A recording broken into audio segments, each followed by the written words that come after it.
wahdahu la syarikalah wa asyhadu anna Muhammadan abduhu wa rasuluh alladzi la nabiyya ba'da, amma ba'd. Berbicara tentang Lailatul Qadar, terdiri dari dua kata, satu Laila, dua Al-Qadar. Laila artinya malam. Malam dimulai dari terbenamnya matahari sampai terbit fajar. Yang kedua Al-Qadar. Al-Qadar sering diartikan keagungan atau kemuliaan. Maka Lailatul Qadar secara sederhana artinya adalah malam keagungan atau malam kemuliaan. Ada dua jenis Lailatul Qadar. Pertama, Lailatul Qadar ketika Al-Quran diturunkan di malam itu jumlatan wahidatan, sekaligus dari Lauh Mahfuz sampai Baitul Izzah, langit dunia. Kejadian itu adalah berada di malam Al-Qadar. Allah Subhanahu wa taala berfirman di dalam surat Al-Qadar ayat pertama, A'udzu billahi minasyaitonir rajim. Bismillahirrahmanirrahim. Inna anzalnahu fi Lailatul Qadar. Sesungguhnya kami telah menurunkan Al-Quran itu adalah di malam Al-Qadar. Malam Al-Qadar itu pun disebut dengan Lailah Mubarakah, malam yang diberkahi. Allah berfirman di dalam surat Ad-Dukhan ayat 3, Inna anzalnahu fi lailatin mubarakah. Sesungguhnya kami telah menurunkan Al-Quran itu di malam yang diberkahi.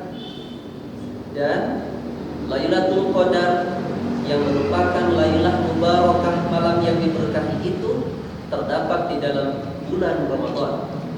Sebagaimana Allah berfirman di dalam surat Al-Baqarah 185, Syahrul Ramadan alladzi unzila fihi al-Qur'an hudan linnas wa bayyinatin minal huda wal furqan.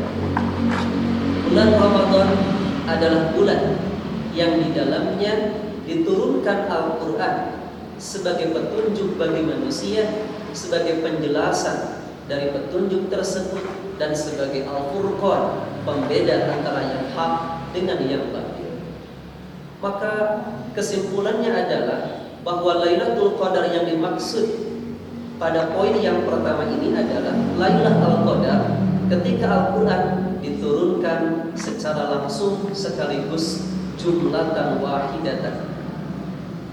Ini memberikan sebuah pelajaran, hikmah yang berharga bagi kita adalah bahwa ketika kita berinteraksi dengan Al-Quran, ketika kita bergaul dengan Al-Quran, maka kita akan menjadi manusia yang terpuji, menjadi manusia yang mulia.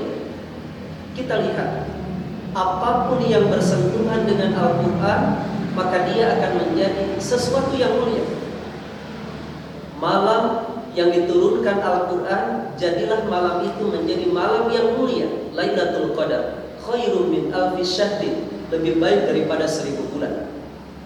Malaikat yang bertugas untuk menyampaikan wahyu Al-Quran kepada Nabi menjadi malaikat yang mulia, menjadi penghulu dari berbagai malaikat lainnya. Malaikat Jibril alaihissalam, Rasul, ketika diturunkan Al-Quran kepadanya, dia pun menjadi Rasul dan Nabi yang mulia.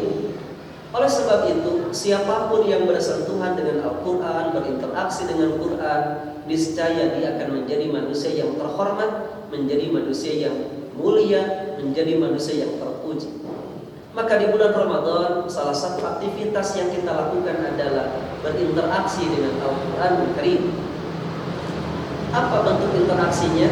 Bisa dengan tilawah, membaca, kemudian bisa dengan tadarus, mengkaji, bisa dengan tafhim, tadabbur, dengan mengkaji isi kandungan dan kemudian memahaminya, dan bisa kemudian dengan tatbik, mengamalkan isi kandungan Quran itu diterapkan dalam kehidupan sehari-hari. Itu poin yang pertama, bahwa Lailatul Qadar adalah malam yang diturunkan Al-Quran di malam itu. Maka malam Qadar ini adalah malam yang terjadi hanya satu kali saja, ketika itu saja diturunkan Al-Quran. Maka ada yang kedua, Lailatul Qadar yang terjadi setiap tahun, yang turun di setiap bulan Ramadan. Sampai kapan? Sampai kiamat kelak. Di setiap bulan Ramadan pasti di dalamnya ada Lailatul Qadar. Rasulullah sallallahu alaihi wasallam bersabda, "Man qama Lailatul Qadri imanan wa ihtisaban, ghufira lahu ma taqaddama min dzambi." Barang siapa yang qiyam Ramadan, barang siapa yang salat malam tapi berada di malam Qadar imanan wa ihtisaban, motivasinya karena iman dan ihtisab, mengharap ridho, ikhlas karena Allah Subhanahu wa taala, ghufira lahu ma taqaddama min dzambihi, maka niscaya akan diampuni dosa-dosanya yang telah lalu. Hadis ini menunjukkan bahwa Lailatul Qadar itu terjadi di setiap bulan Ramadan, sehingga kaum muslimin oleh Nabi diberikan kabar gembira, barang siapa yang sholat malam yang bertepatan dengan Lailatul Qadar, maka diampuni dosa-dosanya yang telah lalu. Oleh sebab itulah Rasulullah Shallallahu Alaihi Wasallam sangat menganjurkan kepada kita, bahkan beliau sendiri memberikan contoh kepada kita agar kita untuk bisa mencarinya, untuk senantiasa memperhatikan malam Qadar di setiap bulan Ramadan. Jangan sampai ada malam Qadar yang kemudian kita terlewatkan. Maka Rasul kemudian menganjurkan kepada kita, iltamisuha, carilah oleh kalian malam Lailatul Qadar itu. Kapan? Bi ashril awakhir, pada 10 malam terakhir, terutama di malam-malam ganjil dari bulan Ramadan. Kenapa tidak disebutkan secara spesifik tanggalnya atau waktunya Lailatul Qadar itu? Rasul memberikan sebuah informasi kepada kita, mudah-mudahan dan semoga dengan dirahasiakannya waktu terjadinya Lailatul Qadar akan menjadi khairan, menjadi kebaikan bagi umat. Apa di antara kebaikannya? Umat Islam akan senantiasa memperhatikan detik demi detik, saat demi saat, waktu demi waktu, bahkan malam demi malam. Jangan sampai ada yang terlewatkan dari bulan Ramadan diisi dengan amal kebaikan.